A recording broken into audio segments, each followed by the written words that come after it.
दोस्तों हम सभी लोग कैमरेज़ का ज़रूर से इस्तेमाल करते हैं और कैमरेज़ में हम लोग ज़ूम को भी यूज़ करते हैं।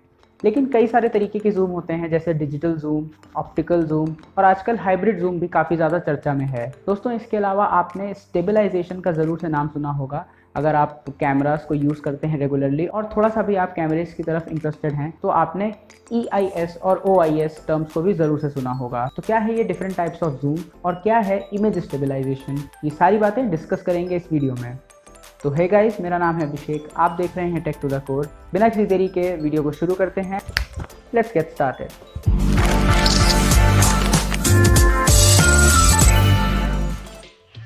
तो सबसे पहले तो जान लेते हैं कि जूम क्या होता है।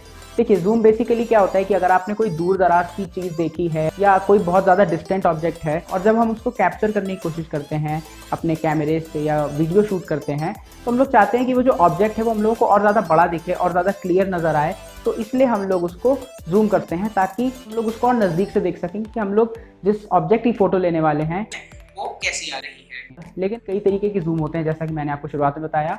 तो सबसे पहले हम लोग बात करते हैं ऑप्टिकल जूम की। तो दोस्तों सिंपली अगर मैं आपको बताऊं तो ऑप्टिकल जूम वो जूम है जिसमें जब आप दूर के ऑब्जेक्ट को जिसकी आप इमेज लेना चाहते हैं उसको आप जूम इन करते हो, यानी कि आप उस ऑब्जेक्ट को और ज़्यादा क्लोजली देखने की कोशिश करते हो अपने कैमरे से, तो भी उसमें उसकी जो डिटेल्स होती हैं, जो उस इमेज में डिटेल्स आ रही होती हैं, वो बिल्कुल इंटैक्ट रहती हैं, उसमें कोई भी लॉस नहीं होता है और वो बिल्कुल वैसी क्वालिटी की होती हैं जैसा कि आपने जूम आउट यानी कि जब आपने दूर से ही उस चीज़ को देखा होता है या कैप्चर किया होता है। तो अब इसके पीछे की थ्योरी समझते हैं। ऑप्टिकल जूम में मैकेनिकल पार्ट्स का होना बहुत ज़रूरी है। मैंने अपनी एक पुरानी वीडियो में भी ऑप्टिकल जूम को बहुत ही डिटेल में बताया हुआ है। ये मैंने इस लेंस को ऐसे घुमाया तो आप ये देख सकते हैं कि ये जो लेंस है वो थोड़ी सी बाहर आ गई है। अब ये जो बाहर आई हुई लेंस है इससे बेसिकली क्या हुआ, हम लोगों को ऑप्टिकल जूम मिल जाता है। अब ये जो ऑप्टिकल जूम है ये टोटली लॉसलेस होता है, इसमें क्वालिटी बिल्कुल भी डिग्रेड नहीं होती है। तो चेकआउट कर सकते हैं, यहाँ आई बटन पे मैं उसका लिंक डाल दूंगा। लेकिन आसान भाषा में ऑप्टिकल जूम वो जूम होता है जिसमें एक्चुअली एक तरीके से जो आपकी लेंस होती है आपके कैमरे की वो उस ऑब्जेक्ट तक क्लोज होके जाती है, जिससे कि जो डिटेल्स होती हैं वो बिल्कुल भी लूज नहीं होती हैं और जो फोटोज़ होती हैं वो बिल्कुल भी डिस्टॉर्टेड या ब्लर्ड नहीं आती हैं। इससे इमेज की जो क्वालिटी होती है, उसकी जो डिटेल्स होती हैं, तो चाहे आप दूर से लें चाहे जूम इन करके लें, उसको बिल्कुल बराबर से डिटेल्स प्रिजर्व रहती हैं और आपको एक बहुत ही बेहतरीन फोटो देखने को मिलेगी। लेकिन ऑप्टिकल जूम का जो सबसे बड़ा ड्रॉबैक है कि ये काफ़ी एक महंगा सेटअप है, क्योंकि कंपनीज अगर उसको स्मार्टफोन पे लगाना चाहती हैं तो उनको काफ़ी ज़्यादा इन्वेस्ट करना पड़ेगा उस मैकेनिकल पार्ट को बनाने के लिए, जिससे कि वो लेंस आगे पे पीछे मूव कर सके और आपको एकदम लॉसलेस यानी कि ऑप्टिकल जूम देखने को मिलेगा। इसीलिए ज़्यादातर जो मिड रेंज स्मार्टफोन्स होते हैं या जो बजट स्मार्टफोन्स जिनको आप कह सकते हैं वो होते हैं, उनमें किसी में भी आपको ऑप्टिकल जूम का फीचर नहीं मिलेगा। आप लॉसलेस जूम का मजा उन फोन्स में नहीं ले पाएंगे। अब ऑप्टिकल जूम आप इस तरीके से समझ सकते हैं कि जैसे आपने एक बाइनोक्यूलर लिया हो या जिसको दूरबीन कहते हैं आपने वो लिया हो और आप तब उस इमेज को यानी कि जो दूर दराज की ऑब्जेक्ट है उसको आप एक्चुअली में बाइनोक्यूलर्स के थ्रू जूम करके देखते हैं तो एक बहुत ही क्लियर व्यू दिखता है, आपको कोई भी डिस्टॉर्शन देखने को नहीं मिलता है। तो जो इस तरीके का व्यू होता है इसी को ऑप्टिकल जूम कहते हैं। दूसरे तरीके का जूम है डिजिटल जूम। अब ये जो डिजिटल जूम है ये आप सिंपली अपने फोन में जब आप उसको पिंच करके जूम इन करने की कोशिश करते हैं तो वो जो जूम मिलता है आपको किसी नॉर्मल स्मार्टफोन में, उसमें टेलीफोटो लेंस नहीं है, तो वो डिजिटल जूम होता है। जो डिजिटल जूम होता है वो सिंपली एक नॉर्मल इमेज का क्रॉप इन फोटो है, यानी कि उसमें जो एक्चुअल रेजोल्यूशन होता है आपके कैमरे का, जैसे 16 मेगापिक्सल है या 8 मेगापिक्सल है, तो वो जो 8 मेगापिक्सल या 16 मेगापिक्सल की जो इमेज होती है उसके सिंपली पिक्सल्स जूम हो जाते हैं और वो जो छोटी इमेज आपको दिखती है वो डिजिटल जूम से ही आपको मिलती है। तो एक्चुअली में डिजिटल जूम लॉसलेस जूम नहीं है, इसमें डिटेल्स बहुत ज़्यादा लूज हो जाती हैं और पिक्चर्स काफ़ी हद तक डिस्टॉर्टेड या ब्लर आ सकती हैं। अब ये हर डिवाइस के सॉफ्टवेयर पे भी बहुत ज़्यादा डिपेंड करता है कि डिजिटल जूम कितना ज़्यादा क्लियर होगा या कितना कम उसमें डिस्टॉर्शन होगा। लेकिन एक बात पक्की होती है कि एक लेवल के बाद आपको डिस्टॉर्शन काफ़ी ज़्यादा देखने को मिलेगा ही मिलेगा। अब कई सारी कंपनीज ऐसी होती हैं जिन्होंने अपने फ़ोन के सॉफ्टवेयर को ऐसे ऑप्टिमाइज़ किया होता है कि वो कम समय में काफ़ी सारे शॉट्स ले लेती हैं और उसके बाद वो सारे इमेजेस को एक ही में मर्ज कर देती हैं, जिससे काफ़ी ज़्यादा डिटेल्स प्रिजर्व हो जाती हैं। आप जूम करके भी उनको देखोगे तो डिटेल्स काफ़ी बेटर नज़र आती हैं। लेकिन फिर भी अगर आप उसको किसी भी ऑप्टिकल जूम वाले डिवाइस से कंपेयर करेंगे तो वो बिल्कुल भी स्टैंड आउट नहीं कर सकती हैं। तो जैसा कि आप सब समझ ही गए होंगे कि डिजिटल जूम का सबसे बड़ा डिसएडवांटेज ही यही है कि वो किसी भी तरीके का जूम नहीं है, वो एक सिंपल सॉफ्टवेयर ट्रिक है जिससे आपकी जो इमेज होती है वो जूम इन हो जाती है। डिजिटल जूम आप इस तरीके से समझ सकते हैं कि आपने एक पेपर को रोल कर लिया है और उसके बाद आप उस पेपर रोल के थ्रू किसी ऑब्जेक्ट को जब अपनी आंखों से देखते हैं तो वो थोड़ी सी बड़ी नज़र आती है, लेकिन आपको उसमें भी समझ में आएगा कि जो डिटेल्स हैं वो बहुत ज़्यादा कम हो गई है और वो जो आपको इमेज अपनी आंखों से नज़र आती है वो उतनी ज़्यादा ब्राइट नहीं होती हैं, उतनी ज़्यादा डिटेल नहीं रह जाती हैं। तो इसी तरीके का मैकेनिज्म है डिजिटल जूम का भी। तो ये तो बात हो गई डिजिटल और ऑप्टिकल जूम की। और अब आजकल आपको एक और तरीके का जूम सुनने में आ रहा होगा जिसको कहते हैं हाइब्रिड जूम। तो भाई अब ये हाइब्रिड जूम क्या है? हाइब्रिड जूम में क्या होता है कि ये जो ऑप्टिकल जूम है हार्डवेयर का वो थोड़ा सा हम लोगों को मिलता है। जैसे फॉर एग्जांपल आपके डिवाइस में 5x का ऑप्टिकल जूम वाली लेंस है, यानी कि वो 5x तक लॉसलेस जूम कर सकती है, और वहीं पे जो आपका सॉफ्टवेयर है वो 20x या 30x या 50x तक का जूम देता है, जैसा कि आप रिसेंट में लॉन्च हुए कई सारे फोन्स में देख सकते हैं, जैसे हुआवे का P30 Pro, Realme का X3 सुपर जूम और ऐसे कई सारे फोन्स हैं जिनमें ये हाइब्रिड जूम देखने को मिलता है। अब इसके पीछे का बेसिक मैकेनिज्म ये है कि जैसे 5x की आपकी लेंस है तो 5x तक वो एक्चुअल में जूम करेगा, यानी कि लॉसलेस जूम करेगा। उसके बाद जो 20x या जितने भी जूम होने वाला है वो डिजिटली जूम होगा, वो सॉफ्टवेयर से जूम होगा। हालांकि ये इतना सिंपल नहीं है जितना मैं आपको बता रहा हूँ, लेकिन इसमें कुछ और प्रोसेसेस इन्वॉल्व होते हैं। जैसे कि जो फ़ोन का प्राइमरी सेंसर है वो काफ़ी सारे हाई रेजोल्यूशन शॉट्स लेता है, और जो आपका टेलीफोटो लेंस होती है या जो पेरिस्कोप लेंस होती है जो एक्चुअली में ऑप्टिकल जूम करती है, वो एक फ़ोटो क्लिक करती है जो कि ऑब्वियसली काफ़ी कम डिटेल होती है अगर आप उसको कंपेयर करें अपने प्राइमरी कैमरा से। उसके बाद ये दोनों जो इमेजेस होती हैं कि कई सारे मल्टीपल शॉट से बनती हैं, और प्राइमरी लेंस की इमेज और जो जूम लेंस की इमेज होती है दोनों इमेजेस मर्ज हो जाती हैं, जिसकी वजह से आपको आपकी ओवरऑल जो इमेज होती है वो काफ़ी ज़्यादा ब्राइट और काफ़ी हद तक डिटेल नज़र आती है। अब इसको एक तरीके से आप सूडो ऑप्टिकल जूम भी कह सकते हैं, क्योंकि इसमें एक्चुअली जो जूम है वो एक लिमिट तक ही लॉसलेस हो रहा है, और उसके बाद जो बाकी जूम है यानी कि 20x या 50x तक का वो टोटली सॉफ्टवेयर बेस्ड है। तो इस तरीके से आप तीनों तरीके के जूम को आसानी से समझ गए होंगे।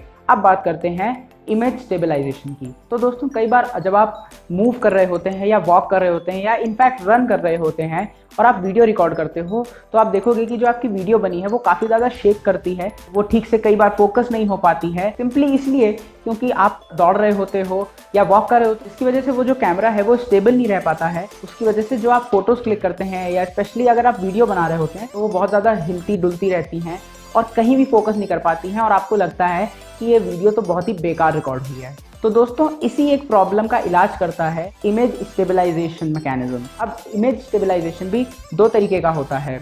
सबसे पहला होता है EIS यानी कि electronic image stabilization. Electronic image stabilization में क्या होता है कि जो आपकी ओरिजिनल वीडियो का रेजोल्यूशन होता है वो सिंपली थोड़ा थोड़ा साइड से कट जाता है, जिसकी वजह से जो ओवरऑल शेक होता है वो बहुत ज़्यादा कम हो जाता है और वीडियोस काफ़ी ज़्यादा स्टेबल हो जाती हैं और साथ ही साथ में फोकस्ड भी हो जाती हैं। लेकिन EIS का एक डिसएडवांटेज है कि जैसा कि मैंने अभी बताया कि वो जो आपकी ओवरऑल वीडियो होती है या इमेज होती है उसको साइड से क्रॉप कर देता है, जिसकी वजह से जो आप एक्चुअली में जिस रेजोल्यूशन पे लेते हैं उससे थोड़ी सी कम रेजोल्यूशन पे आपकी इमेज या वीडियो रिकॉर्ड होती है। अब ये जो इलेक्ट्रॉनिक इमेज स्टेबलाइजेशन है इसमें कोई भी कैमरे का मैकेनिकल पार्ट नहीं यूज होता है, ये सिंपली सॉफ्टवेयर बेस्ड है और ये टोटली डिपेंड करता है कि जो आपका ब्रांड है या जो आपकी कंपनी है वो किस तरीके का इमेज स्टेबलाइजेशन EIS के थ्रू दे सकती है। जितना ज़्यादा आपको इमेज पे क्रॉप नज़र आएगा उतनी ही ज़्यादा वो फोटो या वीडियो भी इलेक्ट्रॉनिकली स्टेबलाइज्ड आपको नज़र आएगी। अब इलेक्ट्रॉनिक इमेज स्टेबलाइजेशन यानी EIS का सबसे बड़ा एडवांटेज ये है कि इसमें कंपनीज को ज़्यादा पैसा नहीं खर्च करना पड़ता है, वो सिंपली एक सॉफ्टवेयर अपडेट के थ्रू भी इस फीचर को दे सकती हैं, जिससे आपको काफ़ी ज़्यादा सेटिस्फाइंग रिजल्ट मिलेंगे। तो ये तो हो गई बात EIS की। अब चलते हैं OIS पे। तो दोस्तों OIS का फुल फॉर्म होता है optical image stabilization. Optical image stabilization जो होता है इसमें एक्चुअली में जो आपकी लेंस होती है वो जब आप दौड़ते हो या आप वॉक करते हो, जब आपका डिवाइस शेक करता है, मूव करता है आपके साथ, तो वो जो लेंस होती है कैमरे की वो भी उसी हिसाब से वो लेंस भी हिलती डुलती रहती है, जिससे आपको एक बिना क्रॉप किए एक स्टेबल वीडियो नज़र आती है। ऑप्टिकल इमेज स्टेबलाइजेशन सिर्फ वीडियोस में ही नहीं, इवन इमेजेस में भी काफ़ी ज़्यादा यूजफुल होता है। जब आप बहुत तेज़ी से चलती हुई किसी ऑब्जेक्ट की फ़ोटो लेते हैं तो वो ऑप्टिकल इमेज स्टेबलाइजेशन की वजह से प्रॉपरली फोकस्ड रहती है और उसके साथ साथ उस इमेज में डिस्टॉर्शन भी बहुत कम हो जाता है। ऑप्टिकल जूम की ही तरह ऑप्टिकल इमेज स्टेबलाइजेशन में भी मूविंग पार्ट्स हैं, इसीलिए ये फीचर देना भी स्मार्टफोन कंपनीज के लिए काफ़ी ज़्यादा महंगा हो सकता है। और यही रीज़न है कि सिर्फ फ्लैगशिप फ़ोन्स में या जो काफ़ी हाई एंड फ़ोन्स आते हैं उन्हीं फ़ोन्स में आपको ऑप्टिकल इमेज स्टेबलाइजेशन देखने को मिलेगा। अब इस OIS और EIS के डिफरेंस को आप इस तरीके से समझ सकते हैं कि जैसे आपकी आइज़ एक जगह फिक्स है, यानी कि आप एक जगह खड़े हैं और जो आपके सामने का ऑब्जेक्ट है उसको काफ़ी तेज़ी से मूव किया जा रहा है। तो ये हो गई एक नॉर्मल सिनेरियो कि फॉर एग्जांपल कि आप एक स्टेबल पोजीशन पे हैं लेकिन जो ऑब्जेक्ट है वो काफ़ी ज़्यादा हिल डुल रहा है, यानी कि वो काफ़ी ज़्यादा मूव कर रहा है। या इसका उल्टा भी हो सकता है कि वो ऑब्जेक्ट स्टेबल पोजीशन पे है लेकिन जो आपका सर है यानी आपकी जो एक्सिस है वो काफ़ी ज़्यादा हिल डुल रही है। अब ऐसे में अगर आप सिर्फ उस ऑब्जेक्ट के सेंटर पे या आप जितने छोटे पोर्शन पे उस पर फोकस कर रहे हैं, अगर आप अपनी आंखों से सिर्फ उसी को देखेंगे तो आपको उतना ज़्यादा हिलना डुलना समझ में नहीं आएगा। तो कुछ ऐसे ही काम करता है EIS मैकेनिज्म। लेकिन वही अगर मैं OIS का एग्जांपल दूं तो आप इसको ऐसे समझ सकते हैं कि यही एक ऑब्जेक्ट है और यही आपका जो एक्सिस है वो है। अब वो जो ऑब्जेक्ट की एक्सिस है और जो आपकी आंखों की एक्सिस है, यानी कि जो आपकी आंखें हैं वो दोनों एक ही साथ एक तरीके से मूव कर रही हैं साथ ही में। तो आप समझ सकते हैं कि वो जो आंखें हैं उन्हें वो ऑब्जेक्ट बिल्कुल उसी तरीके से दिखेगा और उसमें बिल्कुल भी डिस्टॉर्शन नहीं होगा, आपको बिल्कुल भी हिलता हुआ वो ऑब्जेक्ट समझ में नहीं आएगा। तो यही मैकेनिज्म है ऑप्टिकल इमेज स्टेबलाइजेशन को, और आप इस तरीके से समझ सकते हैं EIS और OIS के बीच का डिफरेंस। और इसके अलावा एक तीसरे तरीके का इमेज स्टेबलाइजेशन भी है, तो वो बेसिकली OIS प्लस EIS है। इसमें क्या होता है कि EIS से वो जो वीडियो या फोटो आती है वो थोड़ी सी क्रॉप भी होती है जिसकी वजह से वो इलेक्ट्रॉनिकली स्टेबलाइज हो जाती है, और इसके साथ साथ ऑप्टिकल इमेज स्टेबलाइजेशन का भी मैकेनिज्म का यूज होता है जिससे कि एक ओवरऑल बहुत ही ज़्यादा सुपर स्टेडी स्टेबल वीडियो या फोटो आपकी सेव होती है। तो देखिए, अगर आप मुझसे पूछेंगे तो मैं यही कहूँगा कि अगर आपके फ़ोन में OIS और EIS दोनों हैं तो ये बेस्ट ऑप्शन है। लेकिन अगर इन दोनों में से कोई एक भी है तो भी काफ़ी ज़्यादा आपकी इमेज क्वालिटी और वीडियो क्वालिटी इंप्रूव हो जाएगी। और आज के समय में जब फ़ोन इतने ज़्यादा सस्ते आ गए हैं तो आपको ये ज़रूर देखना चाहिए कि जो भी आप फ़ोन लें किसी भी बजट में उसमें एटलीस्ट इलेक्ट्रॉनिक इमेज स्टेबलाइजेशन तो होना ही चाहिए। तो दोस्तों, ये थी एक छोटी सी वीडियो जिसमें मैंने कोशिश करी है कि आपको मैं अलग अलग तरीके के जूम और इमेज स्टेबलाइजेशन को आसान से आसान भाषा में समझा सकूं। अगर आपके कोई सवाल हैं या सुझाव हैं तो आप इसे कमेंट सेक्शन में ज़रूर मुझे बता सकते हैं। ये वीडियो अगर आपको अच्छी लगी हो, इन्फॉर्मेटिव लगी हो और आपने इसे एंजॉय किया हो तो इस वीडियो को आप एक लाइक दीजिएगा, शेयर कीजिएगा इसे अपने फैमिली और फ्रेंड्स में। और हाँ, आप लोग चैनल नहीं सब्सक्राइब करते हो यार, तो इस चैनल को भी ज़रूर से सब्सक्राइब कर दीजिएगा ऐसे ही ऑसम कंटेंट के लिए। मिलते हैं नेक्स्ट वीडियो में, तब तक के लिए गुड बाय।